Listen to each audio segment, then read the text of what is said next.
क्या मेकर्स मुनावर फारूकी की personal life को टारगेट करके मुनावर फारूकी को हराना चाहते हैं? अभी तक के मुनावर फारूकी का गेम भी सही जा रहा था, लोग भी पसंद कर रहे थे।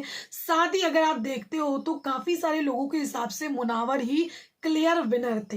लेकिन कहीं ना कहीं मेकर्स जिस हिसाब से अभी तक के सलमान ने मुनावर के लिए ऐसा कोई भी बुरा बोल नहीं बोला है, लेकिन इस वीकेंड के बारे में आपने सुना क्या कुछ बोला कि मुनावर के लिए एक खिलौना आया है, मुनावर से मैं काफी कुछ सीख रहा हूँ। मतलब कई सारी ऐसी बातें बोली हैं सलमान खान ने जिसके थ्रू आप ये समझ सकते हो कि अब मेकर्स की क्या प्लानिंग प्लॉटिंग चल रही है मुनावर के खिलाफ।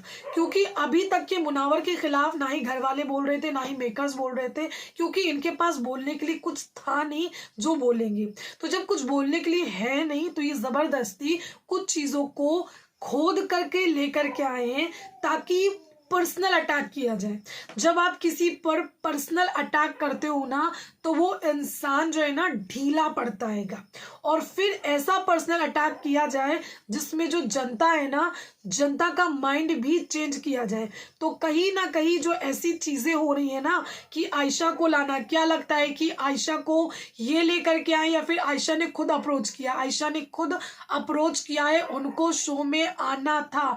ये चीज मैं शुरुआत से बोल रही हूँ और आज ये चीज सलमान ने, ईशा ने क्लियर कर दी कि आयशा ने अप्रोच किया है कि उनको बिग बॉस के घर में जाना है। अगर किसी को सॉरी चाहिए, किसी को कोई भी चीज पर्सनल लाइफ को क्लियर करना है, वो बाहर भी हो सकती थी, वो वेट कर सकती थी थोड़ा सा कि मुनावर बाहर आएगा उसके बाद मैं सॉर्ट आउट करूंगी। लेकिन नहीं, वो बंदी बाकायदा बिग बॉस के घर में आई है। लेकिन उससे पहले उसने लोगों को बताया, इंटरव्यूज दिए हैं बाकायदा, तब जाकर के उसकी एंट्री हुई है। तो यहाँ पर आप खुद सोचिए, इतना मतलब वो नहीं है, ये बहुत ही खेला हुआ गेम खेला गया है मुनावर फारूकी के साथ। मैं नहीं कह रही कि मुनावर गलत नहीं है, मैं मुनावर को यहाँ किसी तरीके से जस्टिफाई नहीं कर रही हूँ।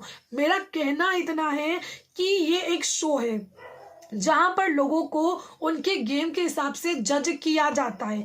ऐसे देखा जाए आपकी भी पर्सनल लाइफ होगी, मेरी भी कुछ पर्सनल लाइफ होगी, सलमान खान की भी कोई पर्सनल लाइफ होगी। इट मीन्स ये नहीं है कि उसको लोग अपनी फिल्मों में, अब सलमान क्या अपनी फिल्म में अपनी पर्सनल लाइफ को दिखाते हैं कि मैंने फलाना काम किया, मैंने धमाका काम किया?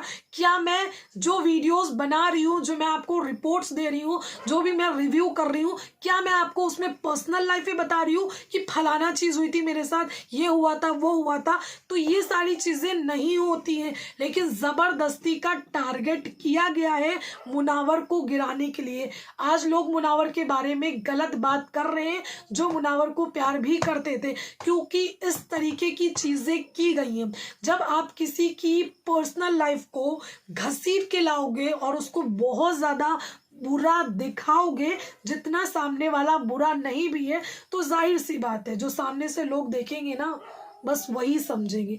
लोग उतना डीप नहीं जाते हैं, बहुत सारे लोग लाइव फीड नहीं देखते हैं, मेन एपिसोड देखते हैं 1 घंटे का। एंड यू नो कि 1 घंटे का एपिसोड कितना ज्यादा एडिटेड होता है। जिस तरीके से लगातार मेकर्स टारगेट कर रहे हैं, आयशा को लेके आ रहे हैं, अपने मुंह से कबूल कर रहे हैं कि उसने अप्रोच किया, उसका बचपन का सपना था, उसको शो में आना था।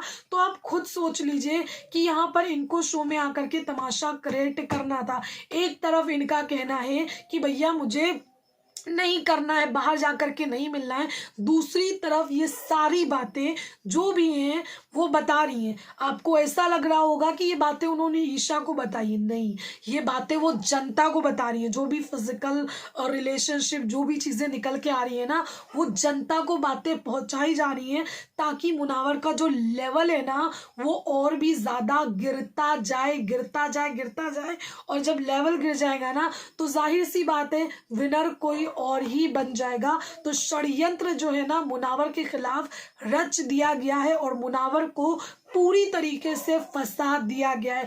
वही मुनावर जिसकी तारीफ अभी तक के ये लोग करते आ रहे थे, लेकिन अब यही मुनावर है जिसकी पर्सनल लाइफ को लेकर के आए हैं एक नेशनल टेलीविजन पर, जिसके कैरेक्टर पर सवाल उठाते हुए नजर आ रहे हैं। पूरी कहानी ना ही आयशा खुल के बता रही है, ना ही पूरी कहानी मुनावर की तरफ से पता है, ना ही इसमें नाजिला शामिल हुई है। तो यहाँ पर ये सिर्फ तमाशा क्रिएट कर रहे हैं।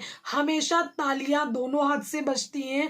मुनावर और आयशा दोनों तरफ से तालियां बजी हैं। इसमें मुनावर पूरी तरीके से कसूरवार नहीं है, लेकिन गलत किसको दिखाया जा रहा है? मुनावर फारूकी को, ताकि जनता मुनावर को गलत समझे और एंड टाइम आने पर मुनावर इतने गलत हो जाए कि लोगों का जो थॉट है ना वो मुनावर के लिए चेंज ही हो जाए। तो यहाँ पर बहुत चीज़ें क्लियर टू कट थी। मुनावर ने आने से पहले यहाँ पर आयशा को एक क्लोजर दे दिया था, उनके बीच ऐसा कुछ नहीं था, लेकिन फिर भी उसके बावजूद भी यहाँ पर आयशा खान ने इंटरव्यूज़ दिए हैं बिग बॉस के घर में आने से पहले।